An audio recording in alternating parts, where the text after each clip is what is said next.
fazer o evento dentro desse mês. E ainda mais tendo em conta, né, a relevância do ano de 2020 para a questão racial. Foi um ano muito significativo, de muitos acontecimentos, né, um encadeamento aí de questões que trouxeram à tona a questão racial globalmente, né? Então a coisa expandiu, não foi só no Brasil, não foi só em um estado ou outro, foi global. E existem pessoas que muitas vezes acabam não recebendo essa visibilidade e são pessoas LGBTI+, né? Então, quem são essas pessoas que acabam não recebendo visibilidade? Às vezes a gente né, tem uma visão um pouco já estruturada do que a gente, né, quando a gente pensa nas pessoas LGBTI+, a gente já tem uma visão, muitas vezes isso fica um pouco restrito ao homem branco, né, gay, e a gente, no GT, discutindo essas questões, achou por bem expandir essa visão e trazer essa discussão para o fórum, e ninguém melhor para fazer isso do que o Isaac, né? E eu vou falar aqui um pouquinho, né, apresentar ele um pouquinho aqui. O Isaac é oficial do programa LGBTI para o Instituto Internacional sobre Raça, Igualdade e Direitos Humanos, né? Para o Brasil, mestre em Direito Constitucional e Teoria do Estado pela PUC do Rio de Janeiro, com ênfase em Direitos Humanos, Democracia e Ordem Internacional. E super importante aqui, né? O Isaac também é autor do dossiê Qual é a Cor do Invisível? A situação de direitos humanos da população LGBTI negra no Brasil. A gente vai disponibilizar o link do dossiê aqui para vocês também quando a gente mandar os agradecimentos para os participantes dessa reunião. A gente está gravando esse encontro para posteriormente conseguir disponibilizar. Reforçando o recado do Rafa aqui, quem estiver participando, por gentileza, coloque de onde é, o seu e-mail, se identifique aqui. O Isaac vai discorrer sobre o assunto para a gente. Aproveito para agradecê-lo novamente. E a gente vai ter um espaço para perguntas, mas se vocês já quiserem ir mandando aqui, pode ser que tenham algumas, a gente vai, enfim, dar uma selecionada aqui nas perguntas, porque muitas podem ter correlações ou perguntas que sejam parecidas, para que a gente consiga, depois da apresentação dele, ou mesmo durante, explorar dúvidas que a gente tenha, né? Então, a gente expandiu esse convite para além dos líderes dos programas de diversidade e inclusão, para os grupos de afinidade relacionados à questão racial e LGBTI+, dentro das empresas que são signatárias do fórum. E é isso. Que a gente consiga ter um ótimo evento. Se alguém tiver dúvida, pode colocar no chat. Tiver perguntas, pode colocar, que a gente vai englobar. E eu passo a palavra para o Isaac agora, porque a gente, tenho certeza, vai aprender muito hoje nessa tarde. Obrigada. Gente, boa tarde. Vocês me ouvem bem? Sim? Boa tarde a todo mundo que está presente, a todos e todes. Eu queria também, não posso deixar de começar agradecendo muito o convite, o espaço. Semana passada ocorreu uma reunião do Ministério Público do Trabalho para discutir sobre discriminação racial no ambiente de trabalho no Brasil. E a gente estava discutindo sobre o quanto que uma responsabilidade imensa discutir sobre esses temas sempre, mas sobretudo nesse mês depois dos acontecimentos que ocorreram no Carrefour, com o assassinato do João Alberto, e como que isso coloca para todo mundo que está interessada na agenda de direitos humanos um desafio muito grande de assumir essa responsabilidade com todas as suas consequências, com todos os seus atravessamentos possíveis, né? E justamente o que a gente sempre fala dentro do movimento LGBTI negro é o quanto que as discussões sobre as pessoas LGBTI sobre as pessoas negras sempre ocorrem como se as pessoas LGBTI não tivessem raça, não tivessem cor, ao mesmo tempo em que as discussões sobre as pessoas negras ocorrem como se as pessoas não tivessem orientação sexual, não tivessem identidade de gênero. As mulheres negras já clamam, já reivindicam por esse espaço e por essa visibilidade há muitas décadas, mas também o movimento LGBTI negro tem se organizado para reivindicar aí espaço e visibilidade e colorir as discussões dentro da agenda racial e enegrecer as discussões dentro do movimento LGBTI. Então, eu fico muito honrado e agradeço muito e parabenizo também a iniciativa de, dentro desse mês que é tão importante para o movimento negro, colorir essa discussão e dar visibilidade a algumas realidades que sempre ficam escamoteadas quando a gente está conversando sobre esses temas.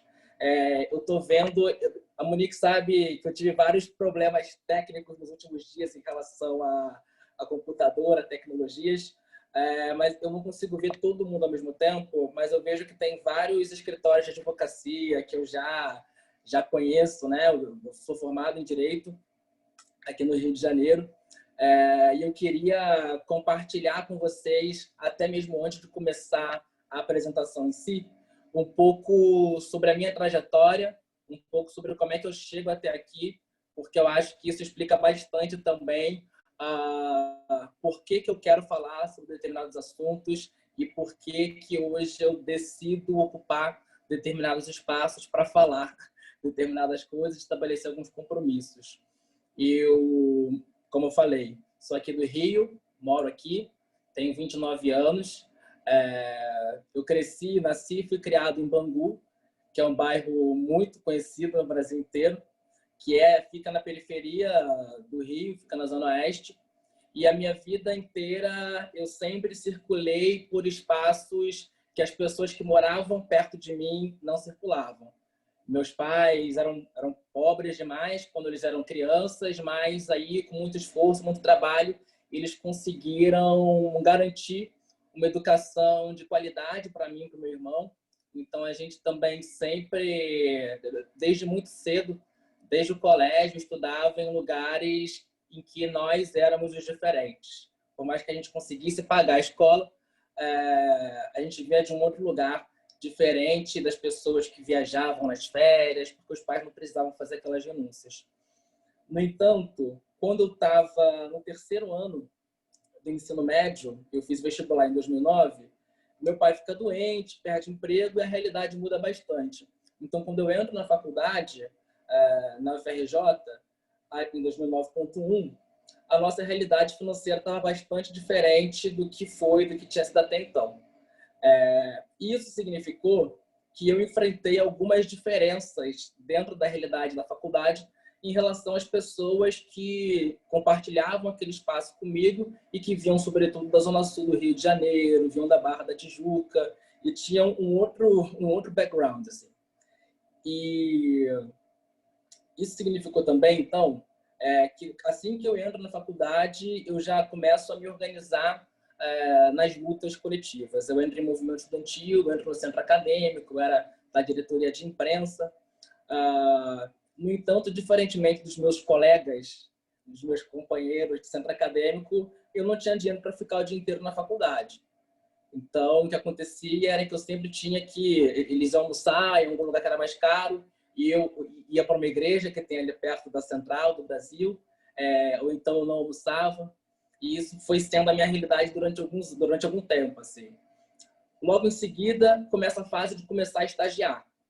Eu, naquela época, estava no armário, estava na igreja, estava numa vida completamente diferente da que eu tenho hoje, mas eu começo a fazer algumas entrevistas de estágio, começo a estagiar e fui começando a perceber mais diferenças ainda. Se na faculdade eu, de um lado, tentava esconder a minha homossexualidade e, ao mesmo tempo, via que eu não era igual a todo mundo, quando chega na época de entrevistas para estágio, isso se acentua mais. E eu sempre dou um exemplo de um escritório que eu fui fazer entrevista, dinâmica de grupo uma vez, e eram várias pessoas que estavam presentes, e não era a primeira vez que eu fazia dinâmica de grupo em relação para entrevista de estágio. No entanto, naquela vez ali, aconteceu alguma coisa que todo mundo que foi fazer essa dinâmica tinha bastante dinheiro.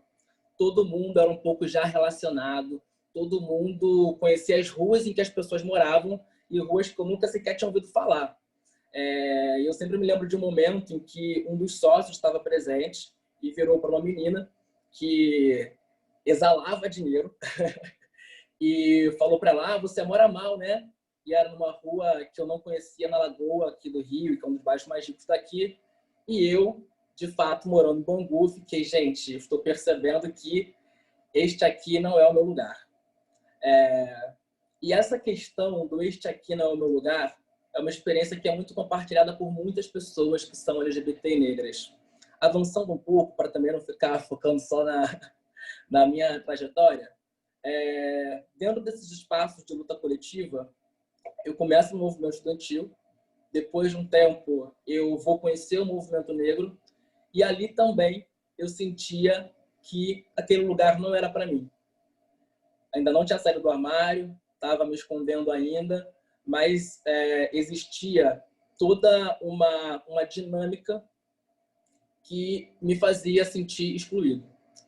Pouco tempo depois, quando eu saio da igreja e do armário, eu começo a achar que os espaços de sociabilidade, o próprio movimento LGBTI, seriam finalmente o espaço em que eu acharia o lugar a qual eu pertenço. E quando eu vou conhecer esses espaços, eu mais uma vez me sinto completamente invisível. Que foi um sentimento que eu vivi durante a faculdade, que foi um sentimento que eu vivi durante as minhas entrevistas de estágio, durante alguns estágios que eu tive a oportunidade de fazer, e que depois, quando eu saio do armário, eu continuo percebendo que essa invisibilidade me acompanhava, mesmo quando eu tinha declarado para todo mundo as minhas cores. E eu acho que é importante dizer tudo isso, porque vai mostrando desde já diversas barreiras que a gente vai encontrando para se engajar no mercado de trabalho. Desde a faculdade, desde a época de estágio, em que eu demorava às vezes 2h30 para chegar à faculdade, porque eu tinha que passar por uma Avenida Brasil inteira, ou então nesse espaço em que as pessoas compartilhavam aí experiências, inclusive culturais, que eu não havia compartilhado, e como que isso ia fazendo com que eu me sentisse excluído de todos esses lugares. E eu acho que é importante dizer isso também, porque logo em seguida, quando decido então fazer mestrado e pesquisar sobre raça, gênero e sexualidade, e depois disso eu decido que queria trabalhar efetivamente com isso e sou contratado pelo Instituto Internacional sobre Raça, Igualdade e Direitos Humanos para assumir, né, a responsabilidade que era começar o trabalho dessa organização internacional aqui no Brasil, no programa LGBTI. Eu fui percebendo como que era completamente diferente para mim trabalhar num lugar em que eu não me sentia invisível, trabalhar num lugar que estimulava que eu vivesse a minha negritude e a minha homossexualidade e que estimulava que eu participasse ativamente desses espaços públicos e que reforçava também, o Instituto reforçava seus compromissos públicos em relação ao combate ao racismo e à LGBTfobia. E dentro do mestrado, eu comecei a perceber, tive contato com algumas teorias que foram começando a me explicar algumas coisas que eu vivia sem entender completamente. E aí que eu queria começar a falar, pode passar o slide, Monique?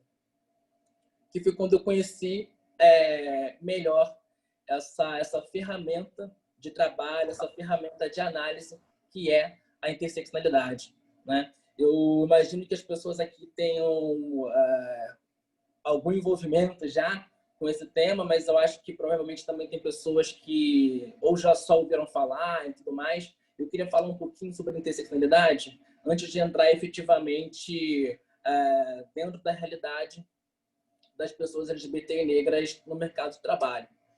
E a interseccionalidade é um termo que foi criado por essa professora negra estadunidense que se chama Kimberly Crenshaw, que tenta explicar que as experiências das mulheres negras não podem ser enquadradas separadamente nas categorias de discriminação racial ou da discriminação de gênero. O que acontece? Quando eu estava falando que eu olhava para o movimento negro e não me sentia em casa, ao mesmo tempo olhava para o movimento LGBTI e não me sentia em casa, eu estou dizendo também que esses movimentos geralmente justamente por não considerarem que as pessoas negras têm orientação sexual, identidade de gênero, ou que as pessoas LGBTI têm raça, têm cor, consideram unicamente as experiências de raça ou gênero e sexualidade como se fossem pautas exclusivas de cada movimento. Teve uma vez que eu fui conversar com uma organização e eu perguntei uma coisa muito simples, que era se havia uma organização LGBTI. Perguntei se havia pessoas negras nessa organização. E a resposta que me foi dada foi, olha, pessoas negras a gente tem realmente poucas, mas é porque a nossa pauta é realmente LGBTI. E eu fiquei pensando, bem, eu aqui sou o quê, então? Então, o que acontece? Geralmente, né, é muito comum, embora essa seja até uma maneira um pouco mais escrachada, mas que as discussões sobre raça, as discussões de movimento negro, entendam que racismo é uma pauta exclusiva de movimento negro. E LGBTfobia é uma pauta exclusiva de movimento LGBTI. Pode passar? E essa visão... Pode passar o slide. E essa visão não vai perguntar o que acontece justamente com as pessoas que estão na interseção. A Kimberly Crenshaw, ela utiliza esse exemplo, que ela coloca um cruzamento de ruas, como se houvesse a avenida do gênero e a avenida da raça. E ela até dá o exemplo de uma ambulância. O que vai acontecer? A gente trabalha com a noção de que quando uma mulher tem um problema em relação a gênero, a gente vai chamar uma ambulância e ela vai para aquela rua ali, exclusivamente para a rua do gênero, e vai socorrer aquela mulher. Mas a gente quer falar sobre as pessoas que estão no meio. As pessoas que estão no meio têm experiências que vão ser diferentes das pessoas que não estão. Pode passar?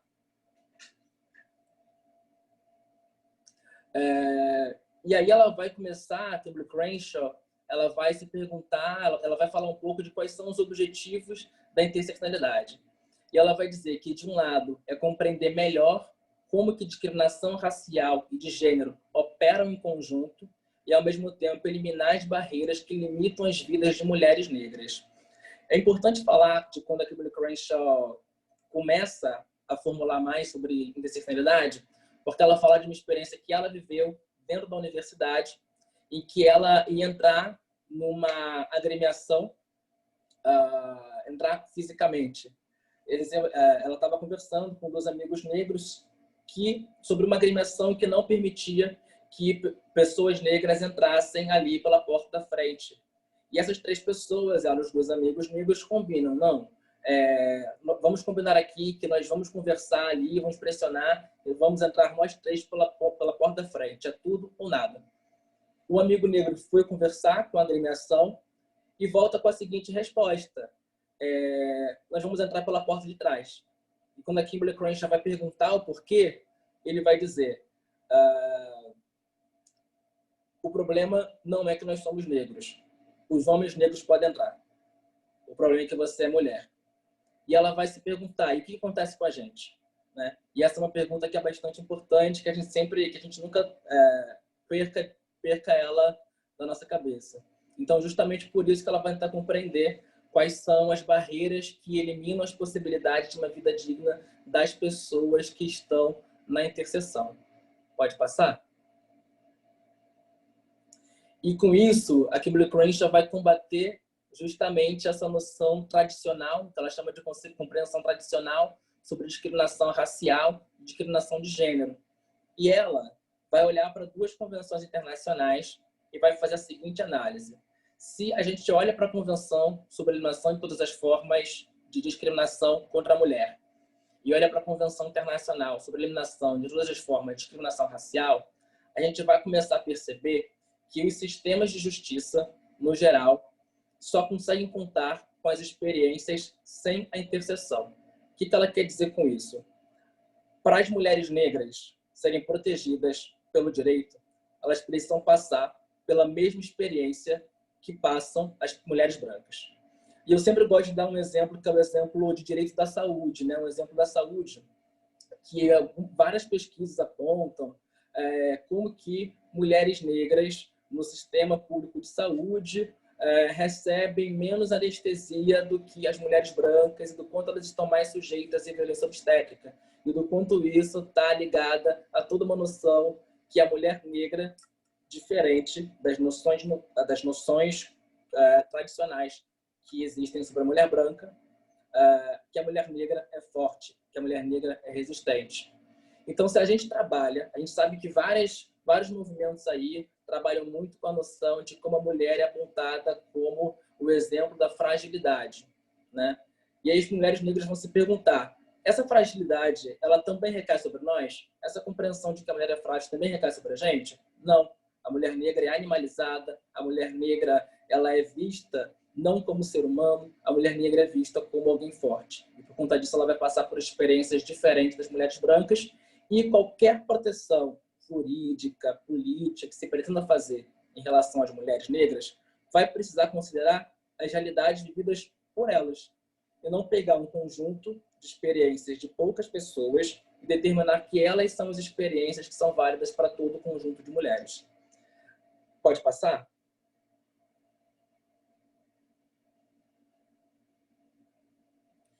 E o que acontece? É importante que a gente perceba que quando a Kimberly Crenshaw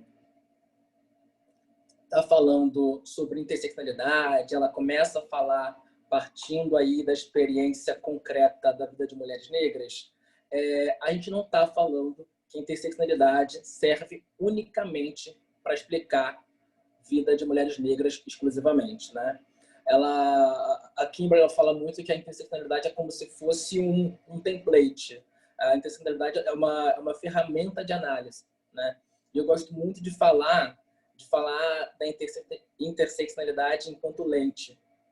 Aí eu falo enquanto lente porque eu, por exemplo, sou míope, né? Inclusive eu estou com dificuldade de ler aqui as letrinhas do meu celular porque eu não estou usando os meus óculos. Eu só consigo enxergar determinadas coisas quando eu coloco os meus óculos, quando eu coloco a minha lente. Da mesma forma, existem coisas que a gente só vai conseguir enxergar se a gente colocar essa interseccionalidade como lente dos nossos olhos e aí a gente vai perceber o que a gente passa a enxergar, o que a gente deixa de enxergar quando a gente não utiliza essa ferramenta. E aí é muito importante também resgatar aquilo que eu estava dizendo, que a gente não está falando unicamente de mulheres cis negras, mas a gente está falando de toda uma gama de diversidade de pessoas que estão também, cada uma em seu lugar, nas suas interseções. E aí eu trago esse exemplo que o relatório da Comissão Interamericana de Direitos Humanos de 2015 coloca, que é um relatório sobre violência contra pessoas LGBTI nas Américas, que vai dizer justamente isso. Uma mulher trans, negra, que viva numa zona rural, na extrema pobreza, experimentará a violência de uma maneira diferente de um homem gay, branco, com alto poder aquisitivo e que viva numa metrópole.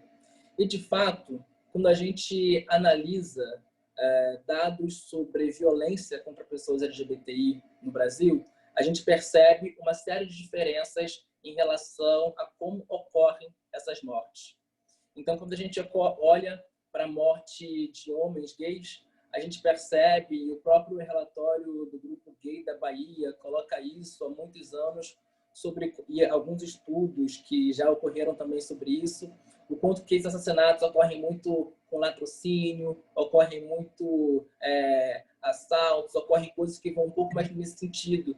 E aí, quando você vai olhar os assassinatos de mulheres transexuais, de travestis, a gente vê que 82% dessas mortes são de pessoas negras. A gente vê como que existe sempre a utilização de diversos instrumentos para marcar uma violência extremamente forte. Então, não são 2 facadas que vão matar uma travesti, são 27 facadas para matar a travesti. Não são 2 tiros, são 12 tiros. Então, existe aí uma série de dinâmicas que vão mostrando que existem diferenças.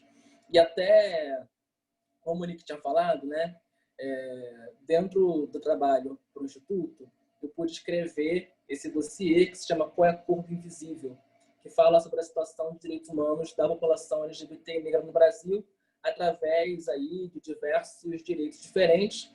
Então, a gente fala de assassinatos contra a população LGBTI, fala sobre violência policial, sobre acesso à justiça, ao trabalho, educação e saúde. E olhando como que funciona a dinâmica de produção dos dados sobre violência LGBTI-fóbica no Brasil, que são dados produzidos por organizações da sociedade civil, que recorrem, sobretudo, a notícias na mídia para verificar quantos assassinatos ocorreram. E uma coisa que a gente percebe é como que vai existir uma diferença de visibilidade em relação às mortes também. É muito mais provável que a morte de um homem gay, branco, que mora em Ipanema, falando aqui da experiência do Rio de Janeiro, saia no jornal, do que o assassinato de uma travesti negra no Complexo da Maré, no fundo da favela, em que ninguém vai, de fato, saber se aquela morte ocorreu ou não. Né? Então, quanto que isso coloca experiências diferentes de vida e de morte.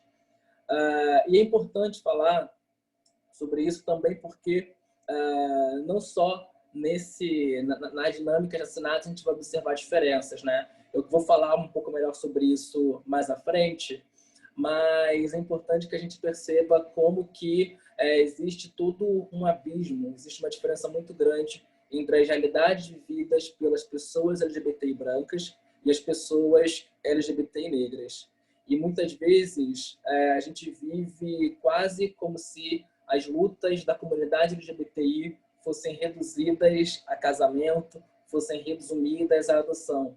E quando a gente vai conversar com pessoas LGBTI negras periféricas, elas vão dizer o quanto, na verdade, o direito, a luta delas está muito mais conectada a algo mais básico, que é o direito à vida, é o direito a continuar sobrevivendo. E aí a gente vai perceber uma série de experiências que são vividas pelas pessoas negras que não estão exatamente na agenda do movimento LGBTI como um todo e da comunidade LGBTI. Então, as pessoas LGBTI negras têm uma experiência muito forte com violência policial, têm uma experiência muito forte de vedação do acesso à saúde, têm uma experiência de exclusão da educação. Quando a gente olha para as organizações trans, para o Instituto Brasileiro Trans de Educação, então para a ANTRA, que é a Associação Nacional de Travestis e Transsexuais do Brasil, que denunciam como que pessoas trans são expulsas de casa, geralmente ainda na pré-adolescência, a gente vai percebendo como que essas pessoas são estruturalmente excluídas de todo um sistema de direitos e que desemboca também justamente na eliminação das possibilidades de contratação dentro do mercado formal de trabalho. E essas organizações, elas também denunciam como que existe uma precariedade na produção de dados sobre essa população. Então, trago também um relatório da Comissão Interamericana sobre Violência contra Mulheres, Meninas e Adolescentes, que é de 2019, que vai apontar aí a necessidade da produção de dados desagregados por gênero, por idade, por raça, etnia, status socioeconômico, status de deficiência, orientação sexual e identidade de gênero. Né? Então, a gente fica aí até uma pergunta, né? Se a gente pode falar em interseccionalidade ou se não faz mais sentido falar em diversas interseccionalidades, justamente para abarcar toda uma pluralidade de pessoas que vivem experiências interseccionadas. Pode passar, por favor? E eu queria trazer essa contribuição da Carla Cotirene, em que ela vai apontar para uma dimensão estrutural das interseccionalidades. E ela vai dizer o seguinte, que frequentemente, e por engano, pensamos que a interseccionalidade é apenas sobre múltiplas identidades. No entanto, antes de tudo, uma lente analítica sobre a interação estrutural em seus efeitos políticos e legais. E o que a Carla Cotirene está querendo dizer aqui? Né? Vamos esmiuçar um pouco isso, porque até então eu vinha falando muito sobre como as experiências das pessoas negras, das pessoas LGBTI negras, são diferentes das experiências vividas pelas pessoas LGBTI brancas. Mas será que a interseccionalidade, como ferramenta analítica, como ferramenta de trabalho para a gente analisar coisas, será que ela se limita a explicar a experiência? Será que é só isso que ela pode fazer? Ou será que mais do que isso, mais do que só apontar a diferença na experiência, ela pode apontar justamente para a interação estrutural entre racismo, entre sexismo, entre LGBTfobia, entre capacitismo? Ou seja, não somente falar que as mulheres negras vão sofrer, vão viver experiências diferentes das mulheres brancas, mas, sobretudo, como racismo, como sexismo, como classe, como LGBTfobia, capacitismo, são eixos estruturais que atuam em conjunto, operam em conjunto, operam imbricados, eliminando possibilidades de uma vida digna para determinadas pessoas e dando a oportunidade de uma vida digna para outras. E é importante ressaltar essa dimensão que eu coloquei agora, que é a dimensão do privilégio, né? Porque geralmente a gente discute muito sobre racismo, LGBTfobia, sobre todas essas questões, unicamente pelo viés do agravamento da situação de direitos humanos ou da situação de felicidade, de vida das pessoas que sofrem aquela determinada discriminação. E a gente muitas vezes deixa de olhar o outro lado da moeda, que é o lado de quem está se beneficiando a partir desse agravamento. E de quem muitas vezes não se engaja numa luta política pela eliminação dessas barreiras, justamente porque pode existir aí uma perda de espaço.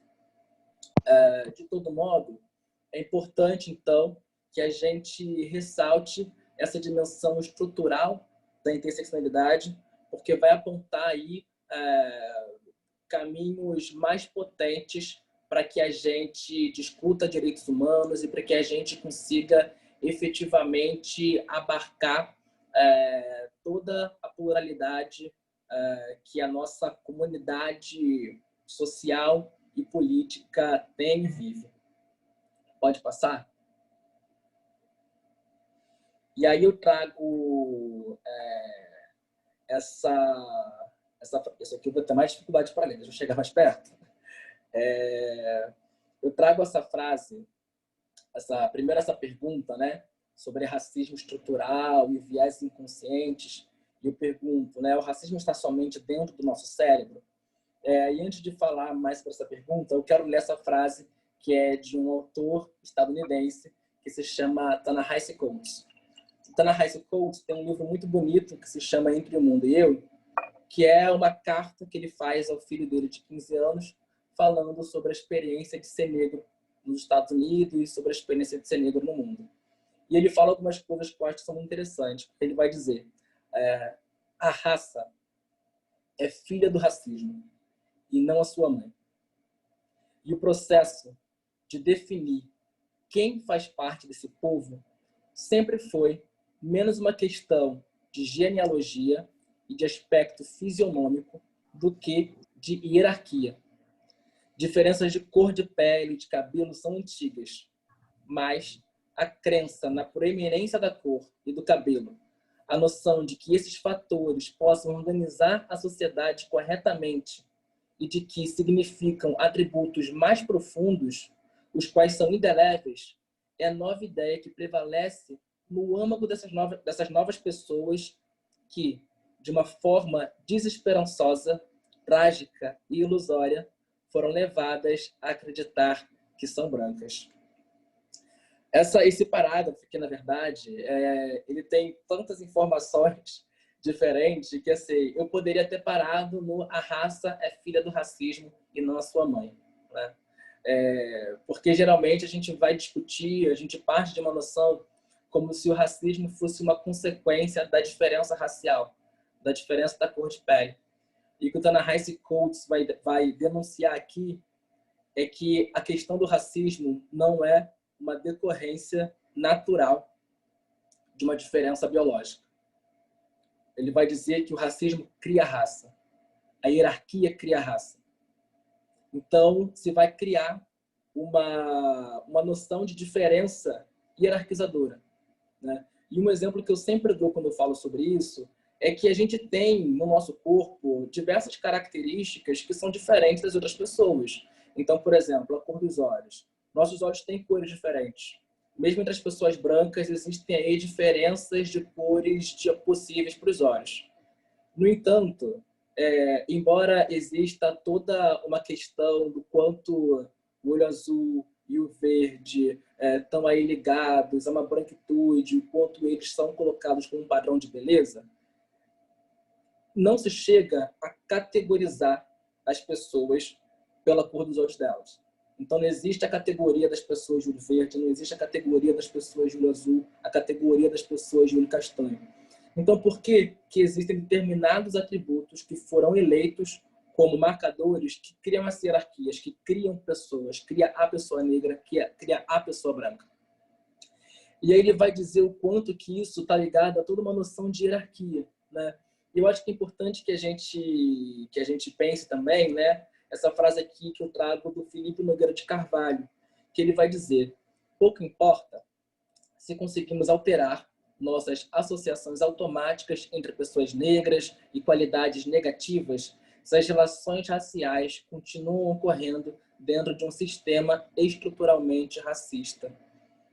E aí ele vai dizer, né, o Felipe Nogueira Carvalho, o quanto que os vieses estruturais, que os vieses inconscientes são, na verdade, consequência do racismo estrutural, são consequência de uma LGBTfobia estrutural, o quanto é importante que a gente combata, assim, todas as associações que a gente faz naturalmente em relação a determinados grupos de pessoas, mas que não basta isso, que é preciso que a gente compreenda que essas dimensões, que esses eixos, que o racismo estrutural, que eles estruturam a sociedade, que a LGBTfobia estrutura a nossa sociedade, e vai distribuindo aí relações de poder diferentes. Pode passar o slide?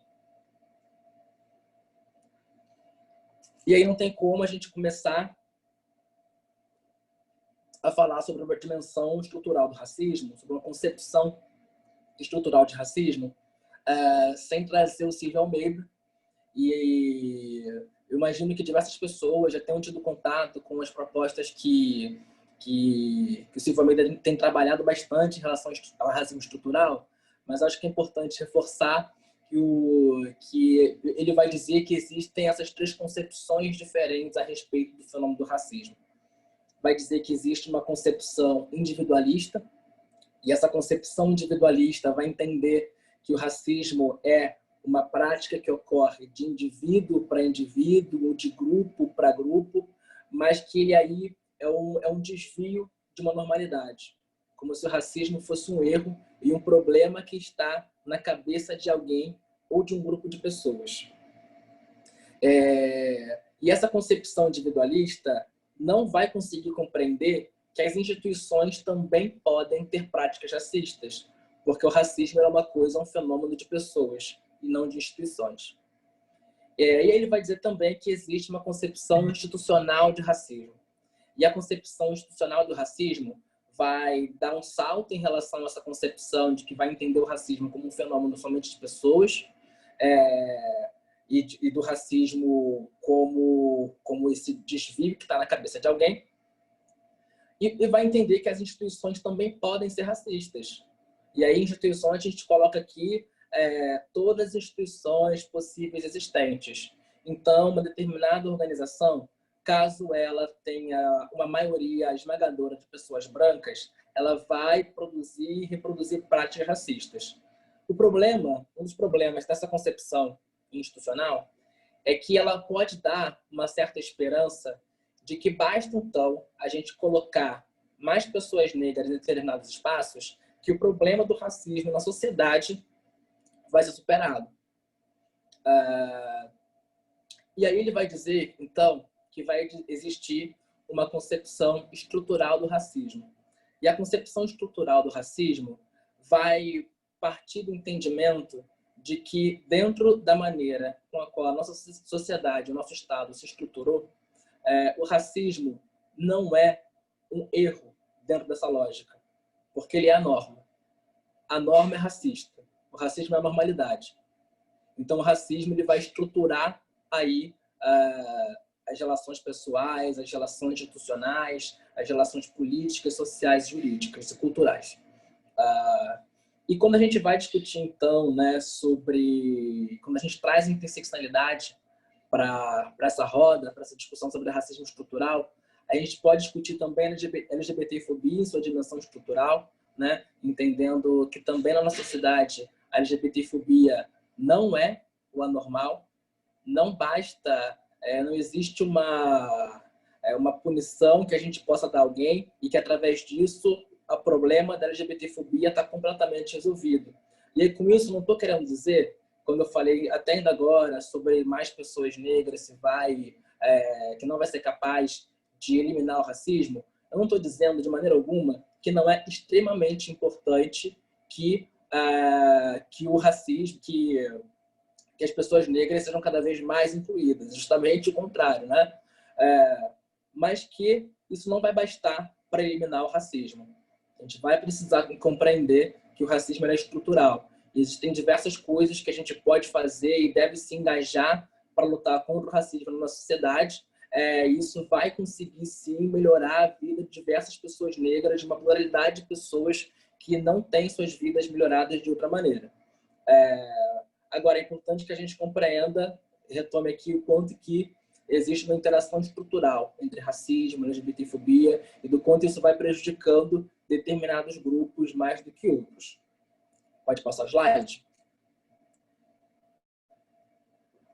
Aí, quando a gente fala de racismo estrutural, é importante que a gente fale, então, sobre branquitude. E eu ainda agora estava falando justamente sobre como que várias vezes as discussões sobre racismo são colocadas somente analisando as consequências negativas do racismo para as pessoas negras. E eu gosto muito quando a Maria Aparecida Bento, quando ela vai falar sobre branquitude, ela vai dizer que essa tentativa de discutir racismo somente através das consequências negativas para pessoas negras, ela esconde, na verdade, toda uma concepção que vai entender o racismo unicamente como uma herança de um passado escravagista que a gente já viveu e que hoje a gente está só vivendo as consequências dessas práticas que ocorreram no passado. O Ailton Krenak, que é uma grande liderança indígena, ele vai dizer também, quando ele fala sobre colonialismo, a gente pode colocar a escravidão dentro desse colonialismo, né?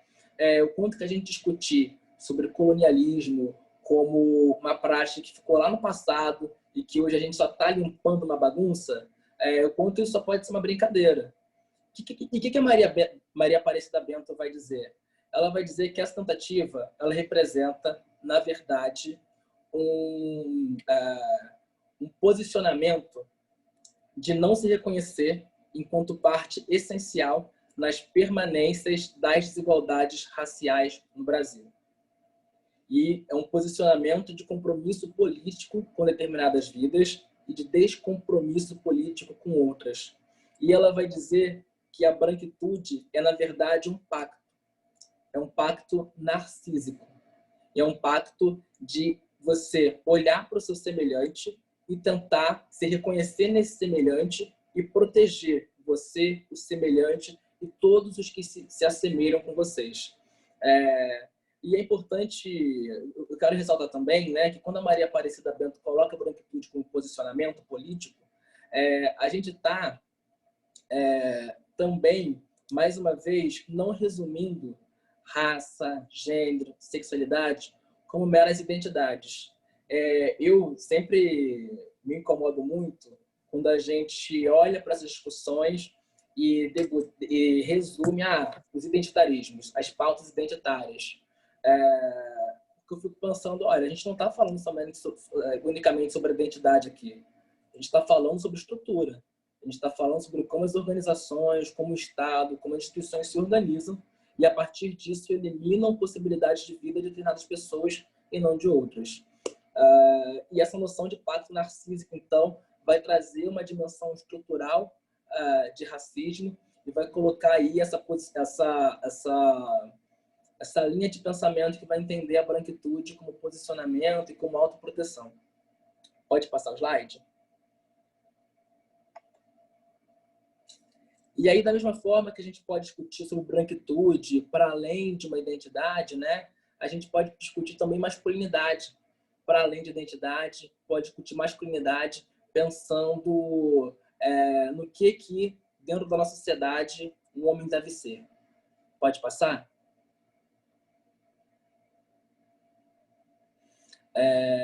E aí existem várias perguntas que a gente pode ir fazendo quando a gente vai discutir sobre masculinidade, né? Então, a gente precisa se perguntar o que se espera de um homem dentro da nossa sociedade. Muito se fala sobre como existe uma natureza violenta dos homens, como os homens são extremamente violentos e como é importante, inclusive, para o próprio movimento feminista, para muitas mulheres, denunciar as diversas violências que elas vivem nas relações homem-mulher e dentro de relações estruturais também, né? Mas é importante que a gente se pergunte, será que essa violência é inata ao homem? Será que existem outras maneiras de habitar a masculinidade que não passem pela violência? E aí, mais umas perguntas que a gente pode se fazer. Será que os homens conseguem se enxergar enquanto grupo social? Ou será que eles só conseguem se enxergar enquanto indivíduos e não conseguem perceber que existem ideais do que é ser homem que vão conformando experiências individuais e também coletivas? E aí, quando a gente fala, né, sobre violência e masculinidade, uma coisa que eu sempre gosto de me perguntar é: será que essa noção de violência e masculinidade, será que a violência ela empurra homens brancos e homens negros para o mesmo lugar? Quando a gente pensa no ambiente de trabalho e olha para um homem viril, másculo, decidido, com muito vigor, e violento e agressivo, e vai vendo aquele homem como um homem bem-sucedido, como um homem que é determinado, e vai vendo e compreende muitas vezes, inclusive às vezes, como que essa violência foi importante para que ele chegasse até ali. Será que quando homens negros vão vivenciar essa violência, eles são empurrados também para altos cargos, são empurrados também para lideranças, ou será que eles são empurrados para a morte? É importante que a gente perceba o quanto que existem diferenças também entre as masculinidades. Pode passar o slide?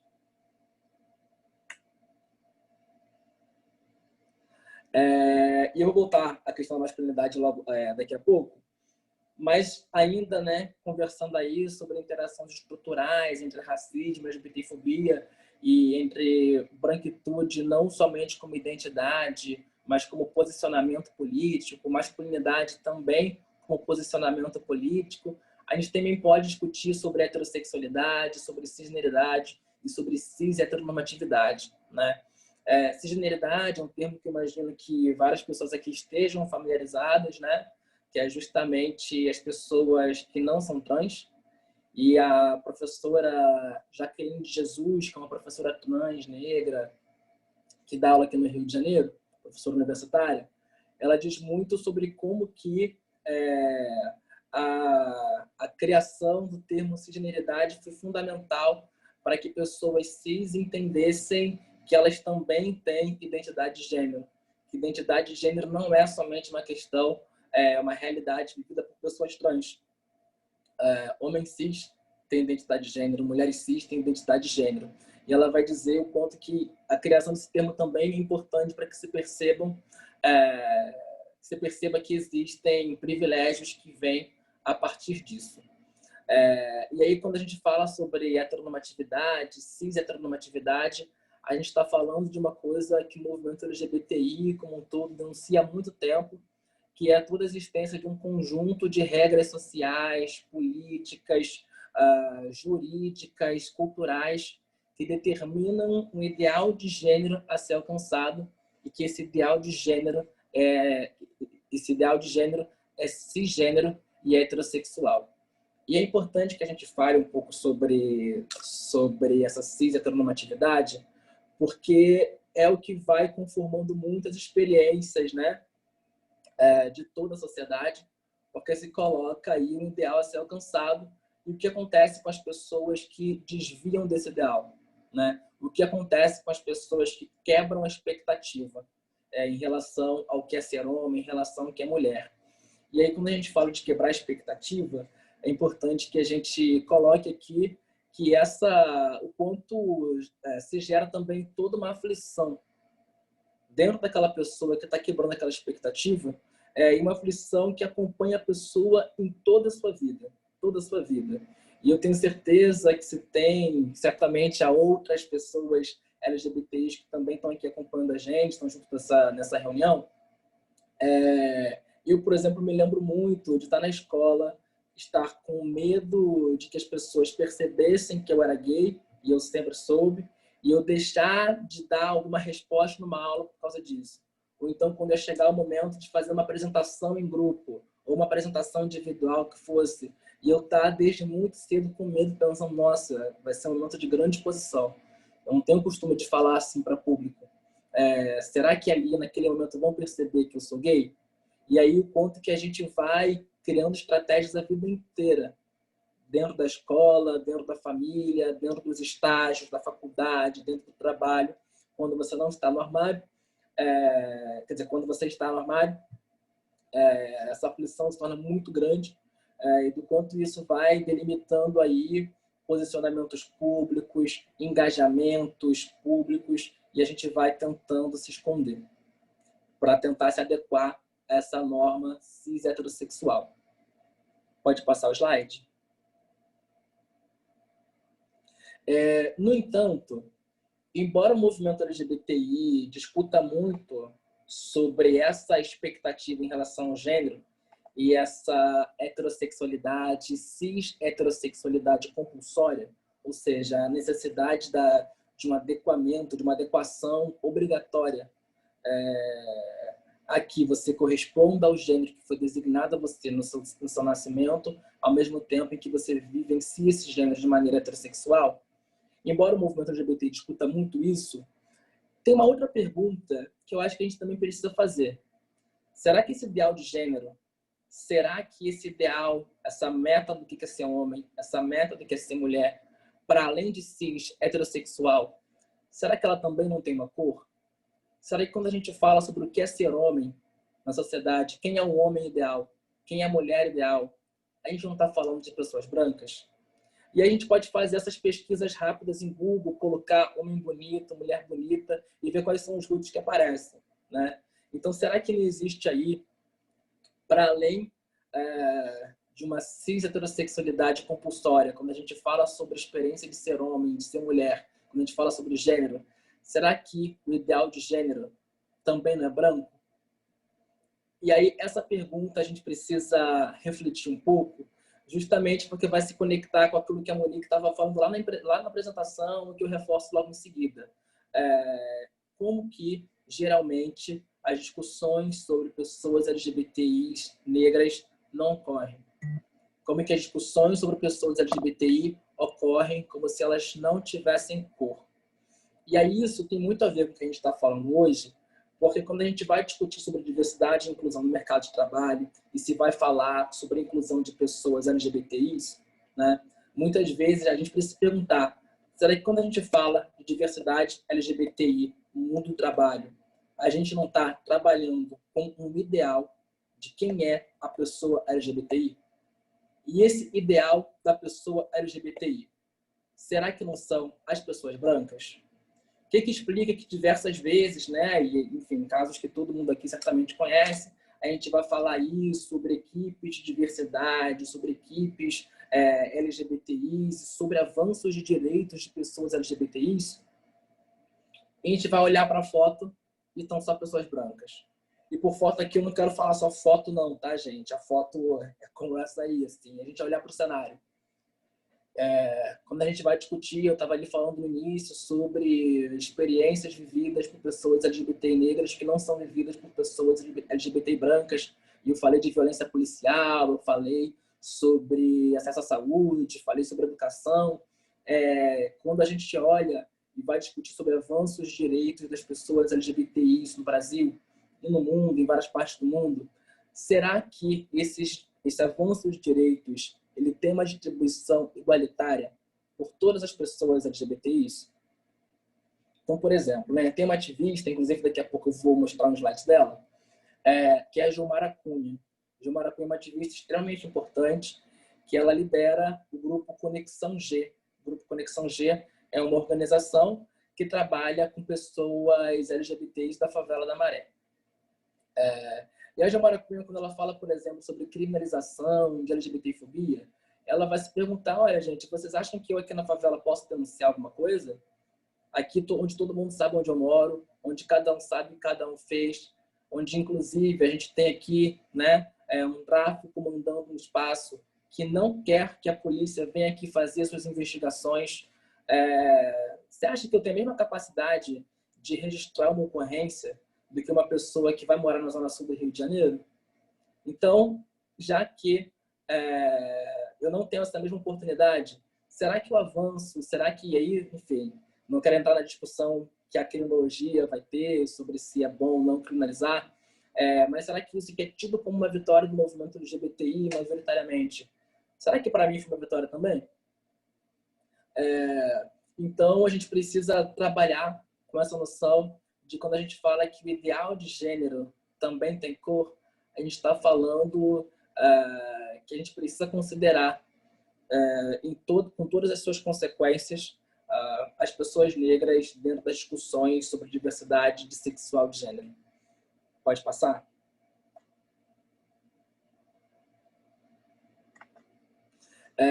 Da mesma forma, como falei lá no início, né, teve um momento em que eu olhei para o movimento negro, quando eu começo aí na minha organização coletiva, e não me senti em casa. E tem essa professora que se chama Meg Hayara, uma professora travesti negra, e que ela vai se perguntar, ela vai dizer o seguinte: será que a transexualidade, será que a homossexualidade, bissexualidade, será que não existe também um ideal do que é ser negro? E nesse ideal do que é ser negro, do que é ser negra, as vidas das pessoas trans, as pessoas LGBTI como um todo, será que não são encaradas muito como uma traição da raça?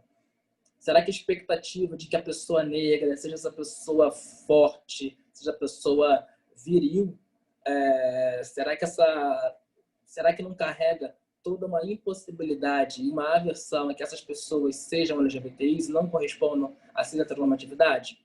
E ela tem um artigo que é muito, muito forte e que o título Por que você não me abraça?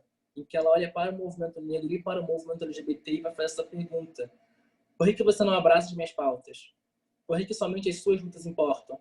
Por que você só considera que as suas vitórias são vitórias e quando eu não consigo essa vitória, ainda assim não há qualquer menção à realidade que eu estou vivendo? Pode passar o slide? E aí eu queria falar um pouquinho sobre o dossiê, né, que eu escrevi para o Instituto Raça e Igualdade. Ele se chama Qual é a Cor do Invisível? Aí, né, a gente tem a imagem de uma artista aqui, ela é da Baixada Fluminense, ela é a Carol Dalfarra, MC Carol Dalfarra, que todo mundo deveria conhecer. Ela quem está na foto, né? E a gente se pergunta qual é a cor do invisível, né? Justamente tentando mostrar essas diferenças que existem e que são sempre invisibilizadas, são sempre escamoteadas, são sempre deixadas de lado. E nesse dossiê, para a escrita dele, eu conversei com muitas organizações diferentes, eu fiz algumas viagens e através disso eu fui vendo, né, e fui conversando com cada vez mais gente que denunciava sempre isso: a nossa luta é pelo direito à vida. Os outros direitos, eles são importantes, eles são muito importantes, mas a gente está aqui lutando por outra coisa ainda. E a gente quer que essas pessoas enxerguem as nossas lutas. Pode passar o slide? Eu estou aqui começando a ficar mais preocupado com o horário. E aí eu trago essa pergunta, né, de quantas cores tem o arco-íris, assim. Eu gosto dessa bandeira. Essa bandeira traz aí cores do movimento negro e cores do movimento trans, justamente porque quando a gente fala que as discussões das pessoas LGBTI sobre os direitos LGBTIs ocorrem como se essas pessoas não tivessem raça, não tivessem cor, a gente está falando muito sobre como que existe toda uma concepção, todo um entendimento de que comunidade LGBTI é como se fosse uma grande massa homogênea.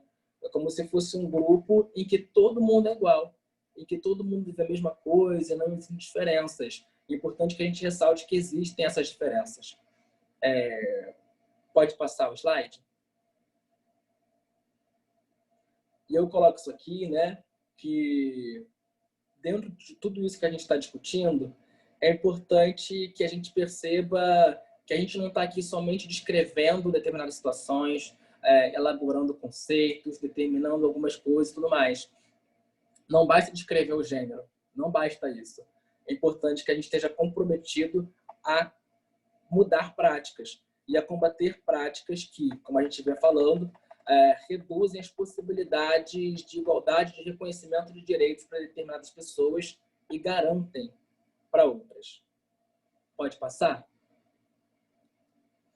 E aí, eu gosto muito de trazer o pensamento da Lélia Gonzalez, quando a gente fala sobre isso, sobre olhar o movimento LGBTI como se fosse uma grande massa homogênea, porque a Lélia Gonzalez, assim como outras autoras e autoras, vão falar sobre como o Brasil, Lélia Gonzalez escreve isso na década de 80, mas a gente consegue perceber até hoje, sobre como que existe no Brasil esse mito da democracia racial, né? O mito de que as raças no Brasil vivem numa grande harmonia e que não existem diferenças reais entre as raças e que aqui no Brasil a gente consegue conviver todo mundo numa grande irmandade.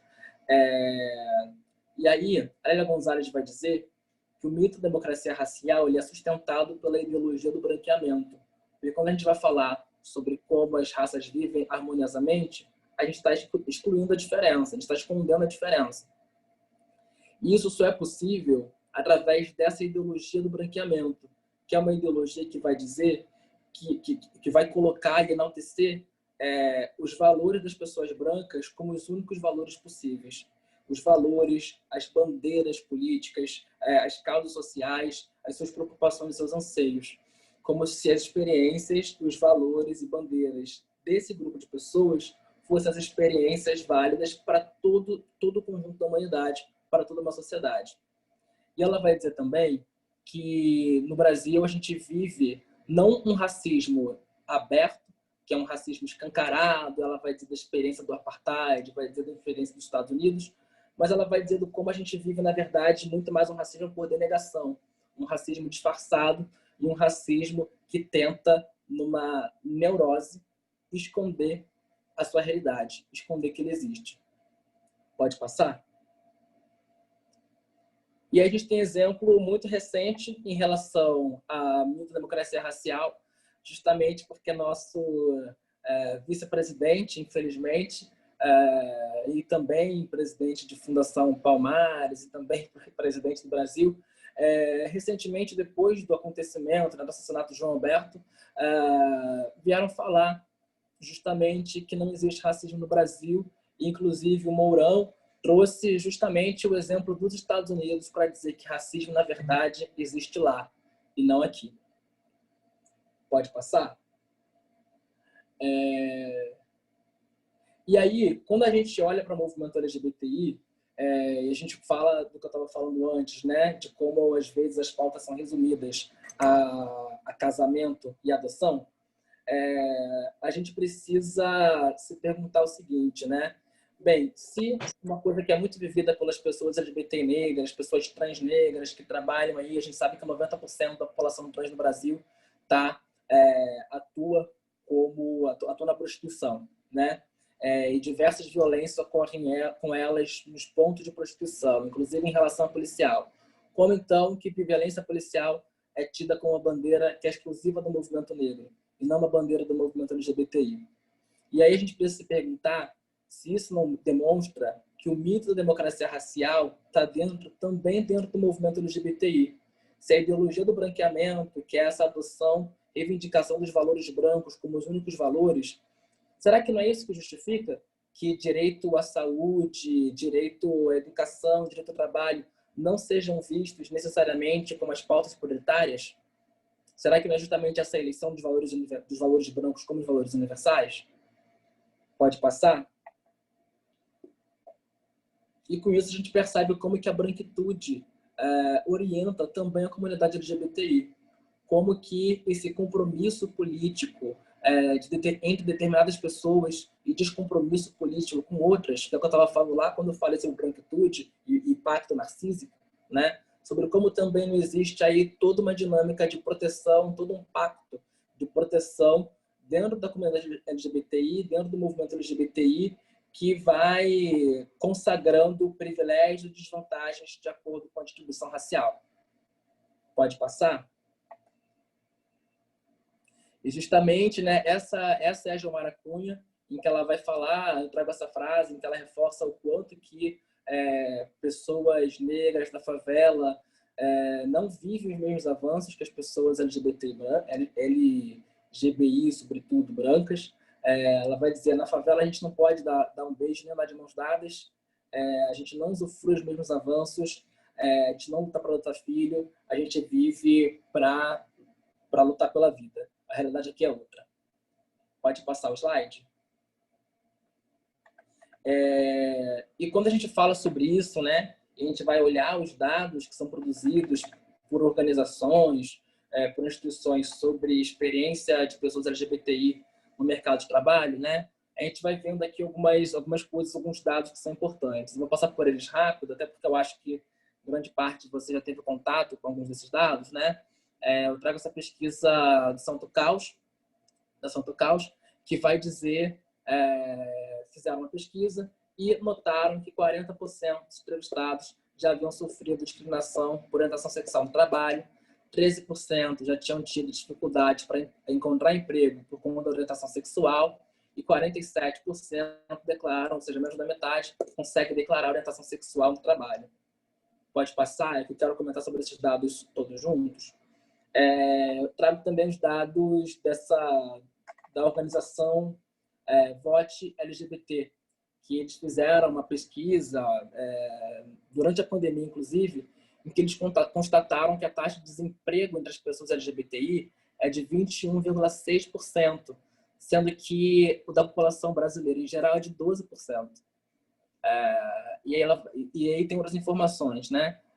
De 3 a cada 10 desempregados já estão sem trabalho há um ano ou mais. Enfim, diversas coisas que vão apontando aí diferenças grandes entre as pessoas LGBTIs e as que não são. Pode passar?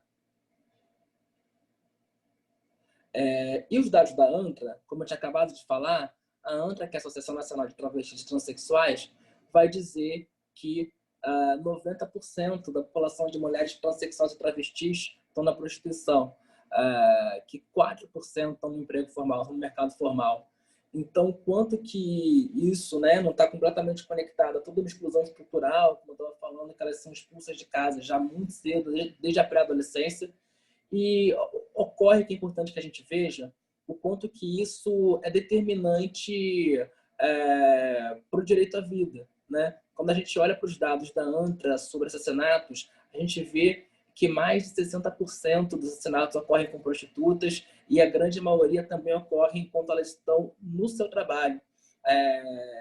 Então, a gente vê o quanto que é importante que haja uma maior inclusão das pessoas trans, das pessoas LGBTIs dentro do mercado de trabalho, porque isso é fundamental para garantir a vida dessas pessoas. Existe um lugar no qual elas estão morrendo. Existe também uma cor, porque as pessoas que morrem, a gente sabe, como eu tinha mencionado, 82% dos assassinatos de pessoas trans são pessoas negras. Então a gente sabe que tem aí uma composição racial muito forte dentro da transfobia. Pode passar? Só que, quando a gente fala sobre o pacto narcísico, e aí eu resgato mais uma vez a Maria Aparecida Bento, dentro dessa proteção branca e dentro dessa ideologia do branqueamento, existem diversos processos informais que vão determinando quem é o candidato ideal, né? Então, quando eu falei lá no início daquela dinâmica de estágio que eu cheguei, eu era a única pessoa negra, eu era a única pessoa periférica, eu era a única pessoa que não usava terno caro, isso foi estabelecendo toda uma conversa, toda uma interação entre as pessoas ali, que naturalmente já me excluía do assunto que estava sendo colocado e naturalmente me excluía do vínculo que já era criado em relação entre aquelas pessoas, né? E como que aquelas pessoas, então, se aproximavam muito mais de quem era o candidato que eles estavam buscando do que eu, que não morava no mesmo bairro, não conhecia aquelas ruas, não tinha a mesma roupa e tinha uma realidade, veio de um lugar completamente diferente. Então, quanto que esse pacto narcísico, esse pacto de autopreservação branca, e a gente coloca aqui não somente branca, mas de autopreservação cis, heterossexual, também é determinante para compor todos os processos informais que determinam quem é o candidato ideal para a contratação, mas para as possibilidades de ascensão e para a possibilidade de atingir aí, de alcançar espaços de liderança. Pode passar? E aí, isso foi anteontem, eu estava no Instagram. Estava no Instagram e vi um TikTok dessa artista trans. E aí ela coloca, ela fez um vídeo, não quis colocar o vídeo aqui, mas eu separei algumas frases que ela fala, em que ela coloca isso, né? Primeiro uma empresa falando, amanhã entrarão colaboradores trans na nossa empresa. E ela vai falar o dia seguinte da empresa. E aí começam vários cochichos. E olha lá, é trans. Pode passar. Será que é trans? Ai, só pode ser. Vai lá falar com ela. Eu nem sei como é que eu nem sei como é que trata, eu não sei o que falar. Pode passar. E aí mostra como é que a pessoa trans vai se sentir nesse ambiente, né? E ela vai dizer, é muito importante contratar pessoas trans, mas não adianta só contratar. Pode passar. É preciso preparar a equipe com palestras, com dinâmicas, com materiais que são colocados dentro do ambiente de trabalho, com posicionamentos públicos que são adotados, né? É preciso criar um ambiente que seja verdadeiramente inclusivo para essas pessoas, para que não aconteça o que muitas organizações trans denunciam, que é que não basta capacitar a pessoa trans e não basta sequer somente criar políticas afirmativas e criar vagas específicas para as pessoas trans ingressarem no mercado de trabalho. Se elas chegarem ali e não tiverem seus nomes respeitados, não tiverem suas identidades respeitadas, houver olhares, gestos, cochichos, que inclusive sejam constrangimento para que ela possa ir ao banheiro, por exemplo, o que acontece muitas vezes é que essa pessoa trans sai do mercado formal e volta para a prostituição. Então, existem diversos relatos de pessoas que entram no mercado formal de trabalho e, por uma experiência completamente transfóbica, voltam para a prostituição e voltam a estar aí sujeitas a uma transfobia extremamente violenta que tem se falado muitas vezes no nosso país. Pode passar o slide. E é isso. Muito obrigado a todo mundo que está aqui. Eu estou vendo que o tempo está curto, mas basicamente, enfim, essas são as mensagens que eu queria passar um pouco, de que a gente compreenda que é importante racializar as discussões sobre pessoas LGBTIs e é importante racializar os compromissos de gestão, os compromissos públicos, políticos, sociais, empresariais que a gente tem quando a gente fala de diversidade sexual e de gênero. Muito obrigado.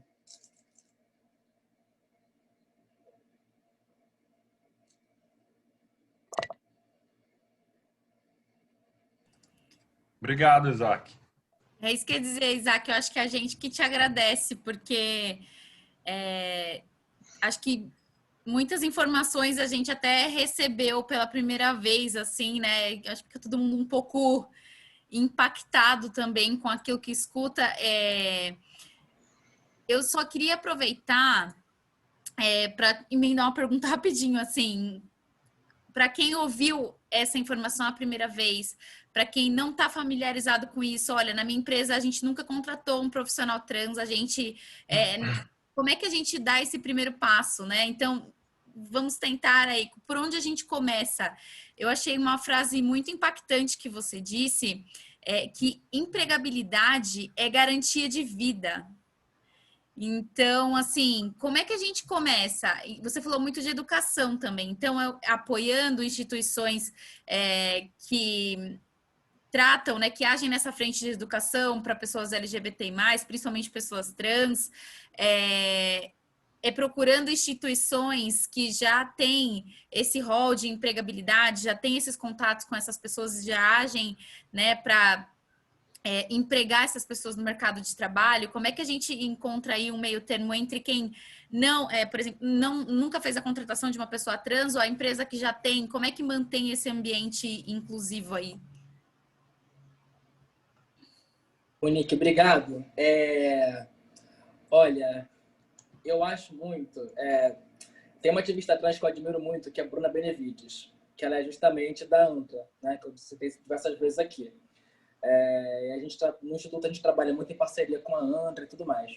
E uma coisa que a Bruna sempre fala, cada vez que a gente participa de alguma coisa junto, Isaac, assim, deem oportunidade pra gente, que a gente vai conquistar o mundo, sabe? E falta oportunidade para as pessoas trans. E eu, de fato, acho que tem isso que você traz. Eu acho que é muito importante identificar organizações da sociedade civil compostas por pessoas trans, compostas por pessoas LGBTIs, que têm trabalhado sobre esses temas, porque, inclusive, chamar essas organizações para fazerem informações dentro das empresas, né? É importante que vocês saibam o que a ANDRA está discutindo. Tem uma outra organização aqui do Rio, que é a Capacity Trans, que faz todo um programa de formação com pessoas trans e turmas com pessoas trans, e pessoas que, de fato, têm suas vidas mudadas, né? O que o movimento trans discute muito é como que elas não estão exatamente combatendo a prostituição no sentido de que existem pessoas que querem estar ali e é importante garantir o direito delas. Mas o que elas sempre reivindicam e as pessoas que não querem estar? Como é que a gente faz para que essas pessoas não se sujeitem a uma realidade que vai, muito possivelmente, submetê-las a mais violências? Então, é importante que a gente saiba, né, que a gente vive muito sobre todo uma dinâmica de monstrualização das pessoas trans, assim, e de mais uma coisa. A Gilmara Cunha, que eu tinha mencionado, ela diz muito isso. Ela diz o seguinte: o corpo trans ele é visto como um corpo que é destinado ao prazer. Então, as pessoas têm muita dificuldade de imaginá-las em ambientes que não sejam o ambiente que são destinados a fornecer o prazer para outra pessoa. E é importante que a gente chame pessoas trans para estarem nesses espaços para mostrar que esses corpos, que essas vidas não são só destinados ao prazer, são destinados a uma vida digna. Então é isso que você reforçou, né? Empregabilidade é garantia de vida. É importante que a gente se conecte com o que essas pessoas estão falando diretamente. Tem alguns recados aqui, né, de agradecimento no chat das pessoas. Tem aqui, estou impactada. E tem uma pergunta aqui da Ana Flávia Bezerra. Ela pergunta assim para você: em suas pesquisas, você já identificou algum case ou sugestão de ações para empresas com foco em interseccionalidade?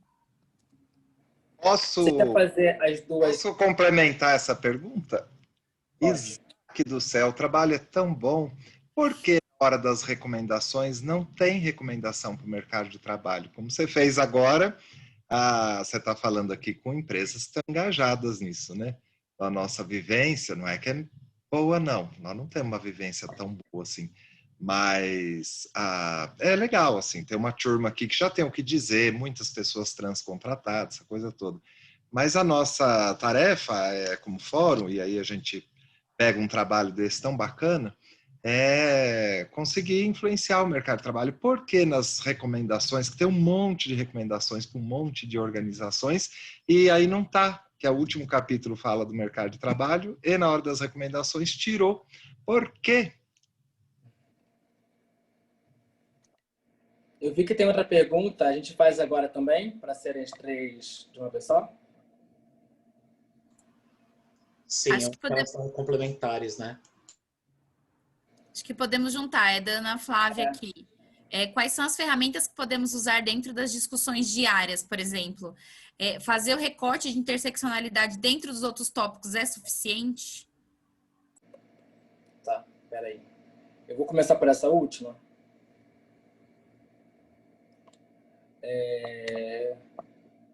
Camotei. Sim. Eu acho que tem. Eu acho que é importante, sim, trazer a interseccionalidade quando a gente vai falar sobre esses temas, mas eu também acho que um passo que é muito importante é chamar as pessoas negras LGBTIs para conversar sobre esses temas com quem está aí dentro do mercado de trabalho, tentando criar um ambiente mais inclusivo para as pessoas LGBTIs. Assim, é importante que a gente consiga humanizar mais essas discussões e justamente trazendo essas pessoas para o centro das discussões. Então, quando até comentando a resposta, até quando eu estava respondendo a Monique, né, e eu falei da importância de chamar organizações trans, organizações LGBTs, eu foquei nas trans, né, para falar, para dar formação e tudo mais, e para dizer quais são os problemas vividos, né. Isso é uma coisa que eu acho que é importante por vários fatores. Assim, para que as empresas de fato conheçam qual é a realidade vivida por essas pessoas. Não basta a gente dizer, então vamos criar vaga para pessoa trans, vamos criar vaga específica para pessoa LGBT e negra, sem saber exatamente quais são as dinâmicas que passam por aquela vida ali, né? Então, assim, precisa saber que, por exemplo, uma pessoa LGBTI preta, periférica, provavelmente vai morar longe do seu trabalho. Será que isso vai ser levado em conta no dia a dia do trabalho? Então, assim, é preciso conhecer a realidade vivida pelas pessoas. Mas isso também é importante, não somente para fora, no sentido de captação de pessoas, mas também para dentro, né? É uma coisa que eu já discuti em outra oportunidade com a Monique, assim, a gente já conversou com a Monique, enfim, em outros espaços, como também existem pessoas aí que estão dentro das empresas, inclusive isso é uma dificuldade que ela me apontou e a Bia Keiko também tinha me apontado, sobre como é difícil, às vezes, dentro das empresas, trazer o tema sobre orientação sexual e identidade de gênero, sendo que há pessoas que ainda estão no armário, que não se sentem à vontade para saírem do armário, para se expor desse jeito e tudo mais, né? E do quanto trazer pessoas que possam falar sobre essas realidades não é extremamente importante, inclusive para as pessoas que estão dentro daquela empresa, não se sentem à vontade para sair do armário, para se assumir, para assumir uma posição pública em relação a esse aspecto da sua vida. E do quanto isso é importante para que justamente ajudar a criar esse ambiente inclusivo, esse ambiente que realmente estimule aí a diversidade sexual e de gênero com todas as suas consequências, né, em todas as suas dimensões, e contando aí com a composição racial como elemento fundamental, assim. E aí, eu de fato não conheço empresas que nesse momento estejam trabalhando com esse foco, trazendo, a gente tem, né, exemplos aí que colocam um aumento da participação de pessoas LGBTIs, mas não só no mundo empresarial, o próprio movimento LGBTI, né, e aí vocês apontam sobre dificuldades que são vividas dentro das empresas, né, e eu aponto coisas que o próprio movimento LGBTI, o movimento político, ainda não consegue discutir.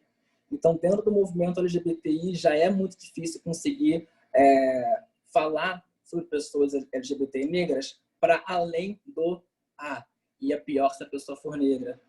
Não basta dizer que é pior se a pessoa for negra. A gente tem que saber o que é pior. A gente precisa conhecer a realidade para mudar ela, né? E sobre o dossiê, eu recebi esse puxão de orelha. De fato, nesse dossiê, quando a gente começou a escrevê-lo, não estava trabalhando com uma noção voltada para empresas, né? A gente, na verdade, estava... E aí até, porque o próprio trabalho do Instituto, nesse momento, é muito mais esse, né? É muito mais a relação com o Estado e a relação com sistemas internacionais de proteção de direitos humanos do que, efetivamente, outras pautas que são muito importantes. Então, o dossiê, de fato, as recomendações não está ali recomendação específica para a empresa, embora a gente traga elementos dentro do capítulo sobre direito ao trabalho que são fundamentais para que as empresas conheçam mais a realidade das pessoas LGBT negras e conheçam suas reivindicações e reflitam aí sobre como que se pode se engajar numa luta pelo aumento da diversidade sexual de gênero imbricado com uma preocupação racial. Isaac, eu aproveito a provocação do Rei e essa questão de chamar a atenção de que seria importante ter umas recomendações no final, até para provocar, de repente, a ideia de ouvir todo mundo aqui, das experiências das empresas, em um outro momento, ou num futuro que você queira ampliar essa parte, porque, às vezes, experiências pontuais são caminhos que cada uma de nós traça para tentar melhorar esse ambiente, né? No caso da nossa experiência, antes de qualquer contratação trans, a gente fez treinamentos de lideranças inclusivas e trouxemos depoimentos de pessoas trans para sensibilizar um pouco da realidade dessas questões que nem passam muito pelas nossas experiências. Discussões a gente faz, inclusive, nos grupos de afinidade sobre não só essa questão de ser negro, trans, ou das questões sociais de cada tipo de quadro que a gente tem, as dificuldades que umas pessoas sequer pensam que outras passam, essa questão que você falou da distância do trabalho, da pandemia, os impactos como foi, de repente até para todo mundo aprendendo junto encontra caminhos e recomendações para fazer políticas e medidas mais efetivas, sabe? De sensibilização. Gente, como o tempo acabou, seria importante fazer um encerramento e a gente perguntar para o Isaac se ele pode continuar, porque eu estou vendo que tínhamos 60 e poucas pessoas, temos 44, tendência de ir para 30. Quem quer ficar até meia-noite aqui numa rave, eu fico. Deve ficar, mas aí precisa saber do Isaac. Você pode ficar um pouco mais com a gente, Isaac? Eu consigo, sim. Tá bom. Então, mas antes da turma toda ir embora aí, que muita gente já está saindo, né? Porque o combinado era até 17h30. Obrigado pela participação de todos aí. Mais uma vez, o obrigado aí para essa relação, Isaac, que não vai parar aqui não. Você viu que aqui tem uma turma bacana, animada, tem muitas práticas, muitas coisas interessantes para estar em diálogo aí com a tua contribuição muito específica, que pode ser para você também, né? Uma troca aí legal com aquelas empresas que estão encorajadas, seguindo 10 compromissos. E então isso dá uma turma, né? Legal aí para esse diálogo. Não é lugar perfeito, não, porque paraíso não é para esse espaço, né? Mas só da gente estar buscando isso já é uma coisa legal. Então, quem puder ir ficando aí, se tiver mais questões, né, além da Cris, o rei sou eu, viu? Quando ela fala o rei sou eu. Para a gente seguir com as questões aí. Só aproveitar, Rei, também para agradecer o GT, tá, pelo trabalho. Todo mundo se empenhou muito para essa palestra acontecer. E só aproveitar para agradecer os membros do GT também.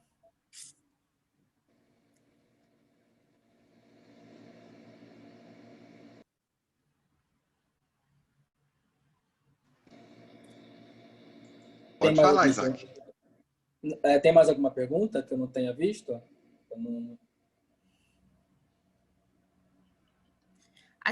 Acho que não tem mais perguntas no chat, mas, enfim, quem ficou agora, se quiser abrir o microfone, a câmera e perguntar diretamente, acho que fica à vontade.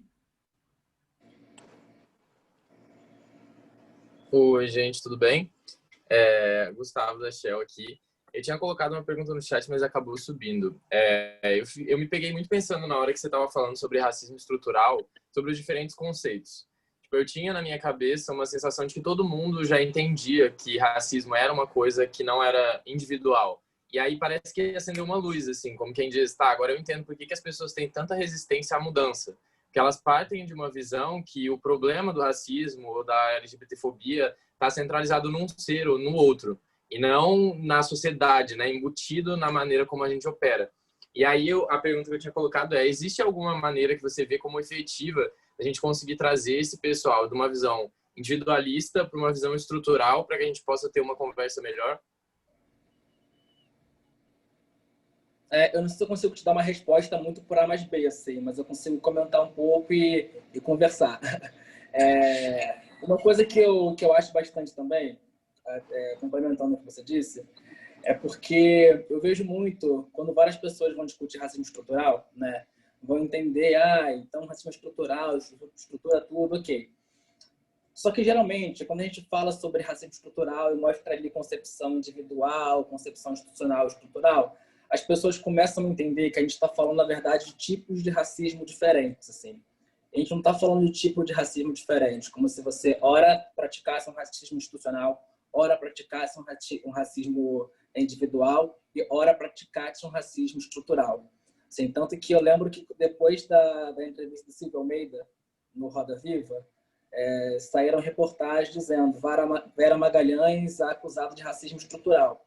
E eu olhava aquelas notícias e pensava, gente, o racismo estrutural, a concepção estrutural do racismo, não é a criação de um tipo de racismo para a gente acusar as pessoas de determinadas coisas. É uma concepção, é um entendimento de racismo estrutural, e é isso, não é um tipo de racismo. E aí, eu concordo muito quando você diz isso, né, de que as pessoas têm uma dificuldade imensa de entender que a gente não está, na verdade, utilizando aqui um arsenal para acusar indivíduos. E as pessoas se sentem, e até justamente essa concepção de que o racismo é o erro, é o anormal, né? Como que isso facilita muito para que as pessoas, de fato, quando existe discussão sobre racismo, elas querem, na verdade, se esquivar, né? Ao mesmo tempo, o próprio Silvio Almeida coloca que discutir o racismo na sua concepção estrutural não deve significar de nenhuma maneira uma desresponsabilização dos indivíduos. Não é isso também. A gente está justamente o contrário, né? Querendo que as pessoas se sintam mais responsáveis por isso. E eu acho que talvez o caminho seja um pouco esse, seja não somente o de mostrar o racismo ele é estrutural, então a gente não está falando somente sobre a sua experiência enquanto você, sujeito branco, mas a gente está apontando aqui, olha, justamente pelo racismo ser estrutural e por ele conformar sociedades, organizações, instituições, famílias, empresas, isso exige do sujeito cada vez mais responsabilidade e cada vez mais conscientização de que se o racismo é estrutural e, portanto, conforme experiências coletivas, é através também de experiências coletivas que a gente consegue atuar no combate ao racismo. Então, acho que tem eu diria um pouco por aí. Entendi, obrigado. E obrigado pela palestra também, acabei não falando, mas foi sensacional.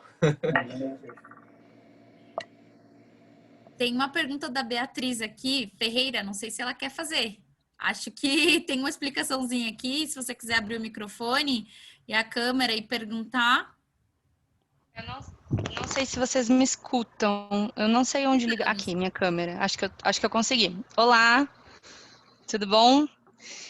Deixa eu até colar aqui da minha pergunta para eu não me estender demais, mas primeiro, Isaac, muito obrigada, eu adorei a aula, obrigada, Monique, obrigada, Rei, por terem, enfim, proporcionado isso, foi super rico.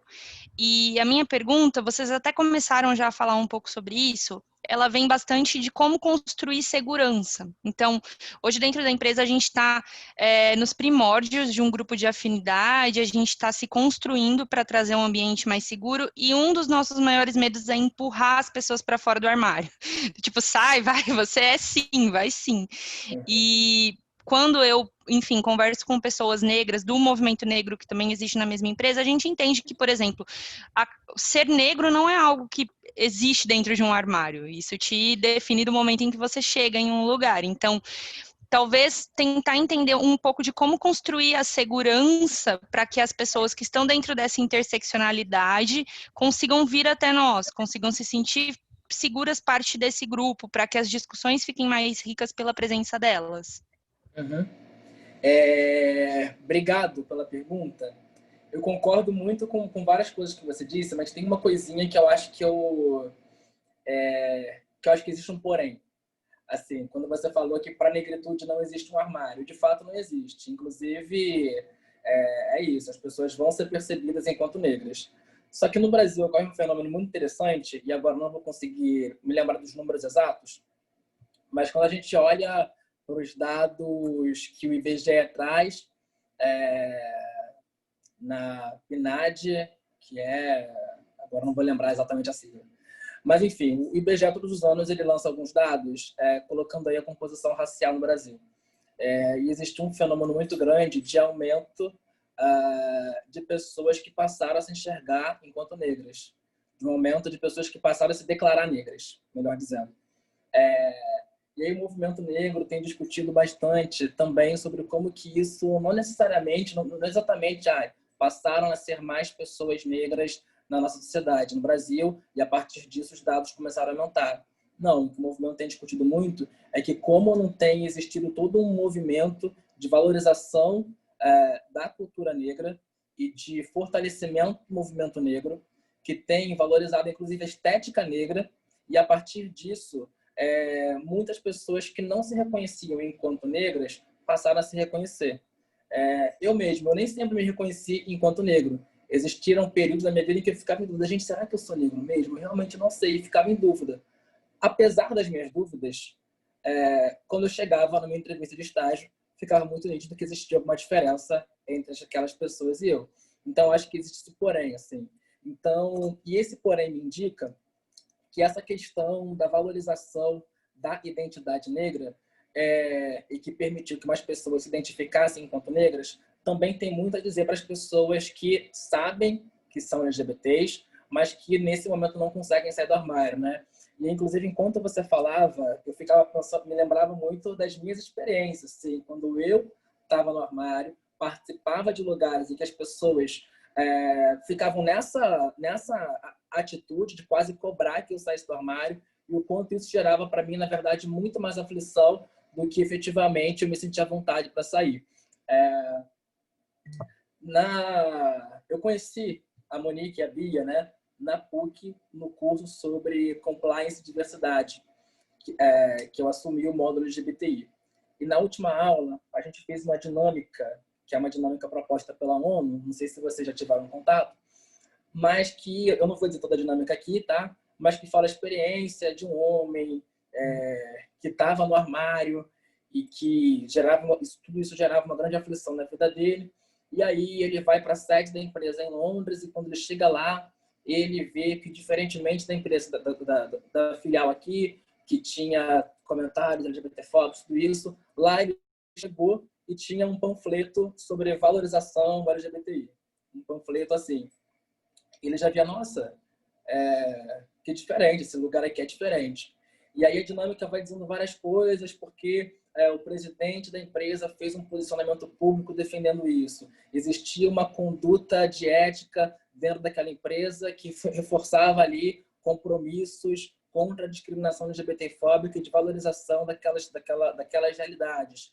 Então, como que vai existindo uma série de posicionamentos e que podem ser coisas grandes, mas que também podem ser coisas pequenas. Então, eu gosto muito dessa dinâmica porque ele coloca ali como o panfleto fez a diferença, como um cardzinho fly fez a diferença para que ele sentisse que aquele ambiente, de fato, era o ambiente que queria que ele estivesse ali.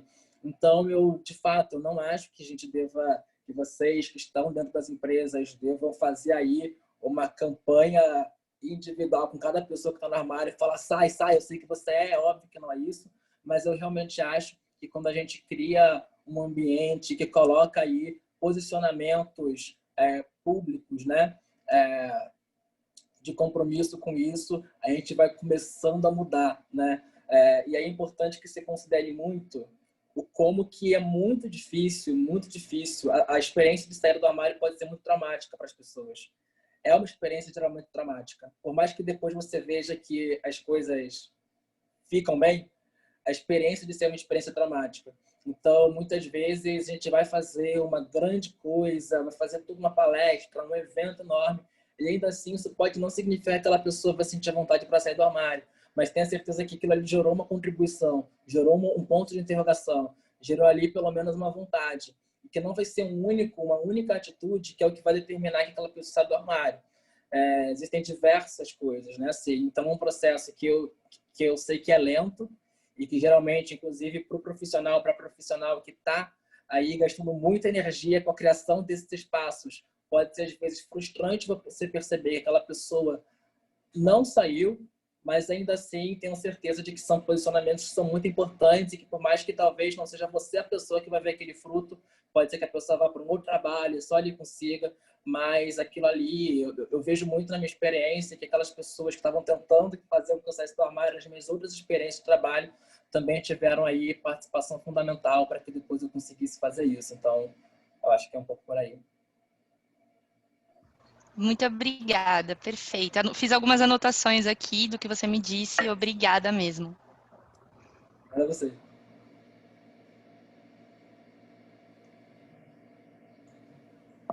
E aí, pessoal, mais alguém? Podemos encerrar. Isaac, você falou aqui com os líderes dos programas de diversidade e inclusão dessas empresonas todas, hoje são quase 100 signatárias. Você viu que a gente tem 10 compromissos, que é exatamente essa ideia de você cercar ali a empresa de várias oportunidades dela trabalhar o tema nas suas relações todas, né, com todos os seus stakeholders. Os 10 compromissos estão baseados, claro, nas agendas que têm a ver com os interesses legítimos aí do movimento LGBTI+, mas, sobretudo, gestão empresarial, que é um mundo próprio, né, que precisa ter. O capítulo 7 ficou muito legal, viu?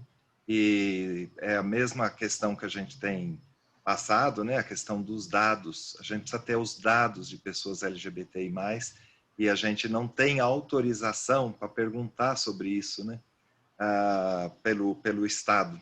Então, a gente resolveu, dentro do fórum Ousados, queremos perguntar sim, muitas empresas individualmente já têm colocado, né, em censos internos ou em questionários ou formulários aí, né, a questão da identificação, com tudo que isso tem de complicado, claro, né, mas é muito bom. Das suas falas aí, eu acho que para nós aqui das empresas também, algumas lições básicas, assim, né, primeiro que a questão racial tem que ser priorizada, né, se a gente quer trabalhar com esse tema, e nós estamos num ambiente empresarial, claro que nós vamos ser majoritariamente brancos, as pessoas LGBTI+, né? Estou incluindo até as T, viu? Brancas e muito distantes da questão racial. E não dá, né? Porque ela permeia, como você deu uma aula fantástica, e você reuniu todos os conceitos aí numa só. Então é importante. E a gente tem como prioridade a questão negra, quando fala efetivamente de ações afirmativas, né? Porque é outra coisa. Como é que eu posso ter um programa de diversidade e inclusão sem ações afirmativas? Não existe diversidade e inclusão sem ação afirmativa, né? E aí a gente precisa conhecer o conceito e tudo mais. Você falou uma coisa sobre viés e as empresas amam a conversa sobre viés. E é triste ver que mesmo os programas de diversidade e inclusão ficam indo atrás da conversa de viés só pela ótica da neurociência ou pseudo-neurociência, porque são psicólogos, inclusive mal formados, porque não entendem de psicologia social, não sabem o que é estereótipo, preconceito e discriminação, já danou-se, né? Então é bem bacana essa dica aí para nós, juntando com o conceito que você trouxe de racismo estrutural, tal, que a discussão sobre viés vai um pouco além do cérebro, né, do funcionamento do cérebro, feita por psicólogos ou neurocientistas aí, que são psicólogos que não sei como se apresentam como neurocientistas, que entenda da estrutura, né, da sociedade, cultura, aspectos sociológicos, antropológicos, aí para a gente fazer uma conversa sobre viés mais interessante, né? A diversidade, muitas vezes aqui nesse nosso próprio ambiente, ela é usada para escamotear. Ela é usada para assumir, não com as identidades só, né, para virar tudo um caldo só, não, a diversidade humana, essa coisa toda, mas é também para assumir com a conversa sobre a estrutura onde a gente está. E se as nossas empresas são parte da solução, sem dúvida, mas elas são parte do problema, e aí você precisa olhar essa estrutura toda, né? A questão da preparação, Isaac, claro, óbvio que precisa preparar, mas é um círculo vicioso. E eu, 22, 23 anos, indo para 23 anos acompanhando o meio empresarial, a preparação é utilizada contra, viu? Então precisa falar disso com muito cuidado, porque as pessoas usam essa questão de não estou preparado para não fazer nada. E é uma preguiça, né? É preguiça pura. Então, uso a preparação para incluir pessoas com deficiência, uso a preparação para incluir mulheres em cargos qualquer. Na base, não é só em cargo de liderança, não. Não estamos preparados para as mulheres, vamos preparar. E preparar como?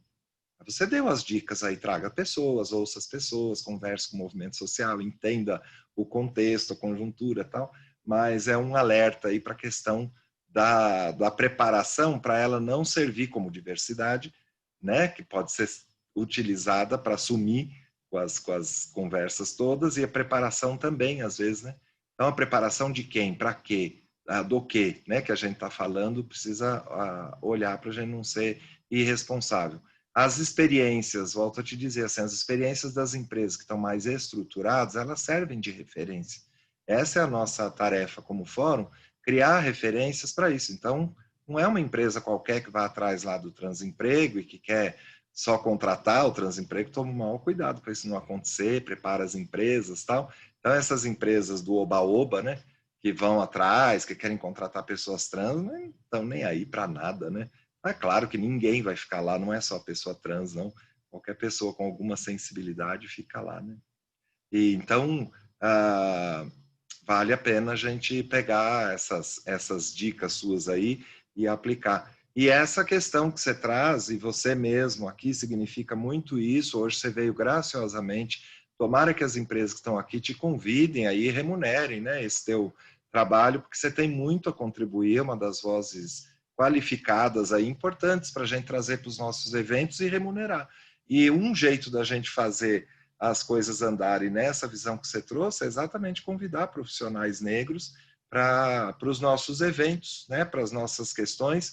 As empresas vivem fazendo eventos para tudo quanto é coisa, então trazer nos eventos, escute, né, se não internamente, porque já tem, né, em muitas das nossas empresas aqui, pessoas trans, negras, pessoas LGBTI em geral negras, a dar a palavra, né, para trazer, claro, não na ótica só da representatividade, mas essa ótica também de pessoas que questionam, né, essa estrutura racial que a gente vive. É triste ver, né, eu já mandei recado lá para o Silvio Almeida, que eu conheço, para dizer, olha, como está sendo usado o racismo estrutural para tirar a responsabilidade das pessoas, até mesmo das empresas, sobre o que elas praticam, né? E quando a gente vê situações como a que aconteceu no Carrefour, não é o Carrefour que matou ninguém, né? São pessoas do Carrefour que mataram o João Alberto, né? E inclusive o quadro dirigente que continua lá. Não foi demitido, não pediram demissão, é um absurdo, né? Que em qualquer lugar, em qualquer situação de decência, você vivendo uma situação dessa, o certo era pedir demissão antes mesmo de ser demitido, né? Ou responder judicialmente por aquilo, né? Porque sempre tem uma estrutura ali também dentro da organização. Mas às vezes na mensagem que eu recebi, eu acho que todo mundo recebeu, estava lá a questão do racismo estrutural, muito mais como uma desculpa, né? Para jogar para o alto. Então, preciso usar com parcimônia esse conceito do racismo estrutural, porque ele serve, sim, para desculpar. E não é essa a ideia, né? Também não é para gerar culpa, né? Como o próprio Silvio Almeida fala, eu também sempre falei isso, que é a questão da responsabilidade, como é que a gente gera responsabilidade pelas nossas ações e até pelos nossos cargos, né? Aqui falando com a turma de empresas, como é que a gente assume responsabilidade? Se algo grave acontece numa estrutura que não está legal, que se um dia esteve legal não está hoje, que a gente saia, que a gente peça demissão, não há conta para pagar que justifique, né, a gente ficar numa situação dessa conivente com coisas erradas. Então, falando de uma estrutura empresarial, é bom que essas pessoas, somos pessoas, cuidem até mesmo das marcas, né, porque a marca das nossas empresas, ela é muito maior do que a gente, né, ela vai sobreviver, tomara, né, algumas, né, nem todas, mas tomara que muitas sobrevivam a nós mesmos, né? Que estamos de passagem, estamos a serviço ali trabalhando. Às vezes as pessoas se apoderam dessas estruturas por poder. Você vê, é a visão do privilégio, é exatamente aí que se dá, né? Não é numa discussão, o meu privilégio branco, eu fiz uma dinâmica tal. Quando você mantém um emprego às custas de ver a tua organização numa situação difícil, né? As pessoas ali, é ali que se mostra o tal do privilégio. Então é fácil falar, difícil de vivenciar, né, todas essas questões. Obrigado, Isaac, pela tua aula excelente. O material nós vamos divulgar, né, para a turma ler. E não só eu fiz campanha aqui do capítulo 7, mas todo o trabalho é muito importante para nós e tem tudo a ver com a gente, que essa convivência sua com o fórum, que o fórum não te deixe em paz, viu? As empresas, que a gente consiga ter você em outros momentos com esse trabalho, não só esse, né, mas outras coisas que você tem se dedicado, é muito importante para nós. E quanto mais a gente se aproximar e mais você entender também desse mundo empresarial, mais você pode nos ajudar ainda mais, né, entendendo disso. Parabéns para o grupo de trabalho aí, né, de líderes de programas de diversidade, vocês são fantásticos. Estão fazendo bem para o fórum. Fala, Isaac, suas palavras finais aqui, que a gente já avançou meia hora além do combinado. Já foi pro limite, né? Mas Não, é muito bom te ouvir. Sem dúvida, agradecer a todo mundo. Queria agradecer muito pelo convite, imensamente. Para mim é de grande felicidade estar aqui compartilhando algumas das minhas aflições e inquietações com o fórum, né? Eu já conhecia o trabalho do fórum antes, então eu que já peguei material do fórum para me informar mais sobre isso, ser hoje convidado para compartilhar aqui algumas das minhas preocupações com vocês, para mim é realmente uma oportunidade incrível. Para mim também, né? Sempre que eu venho falar com esse tipo de ambiente, para mim também é sempre um momento de aprendizado muito grande. Então, eu não considero exatamente como uma aula, eu considero realmente como um ambiente de troca de algumas experiências que não são as mesmas, mas que a gente consegue compartilhar algumas inquietações e preocupações, e nessas inquietações a gente se encontra e a gente consegue trabalhar em conjunto. Então, para mim, é um dia de bastante felicidade. Concordo muito com as coisas que você estava colocando agora, né? A hora de agir é o agora. Então, assim, concordo muito, e que geralmente o racismo estrutural tem sido muito utilizado para desresponsabilizar, da mesmíssima forma que essa questão da falta de preparação, né?